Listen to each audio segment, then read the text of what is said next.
看花莲的嘉义山区哦，最近有虫害，80公顷的山区，其中有10公顷损失真严重。县政府是呼吁农友要爱特别注意，若有发现就随通报，县政府会协助防治。这是花莲水尾的嘉义园区，农民当地检查嘉义果是毋是有去互嘉义糖加过。裂开果肉了后，果然就好亲像生糖飞出来，互加过的豆仔无法度烘，对品质甲产量有真大的影响。变瑕疵豆，不好的豆会很多。这个豆能够拿来做烘焙吗？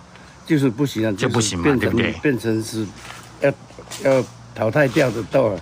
水尾乡农会表示，较早嘉义果糖是敢若伫南投发现，今年2月才开始伫水尾出现。目前包括光复乡80公顷的嘉义园，已经有10公顷受害，呼吁农友加强管理，并停止出入其他的嘉义园。那因为咖啡木度它会夹带在人的衣物上面来做一个传染。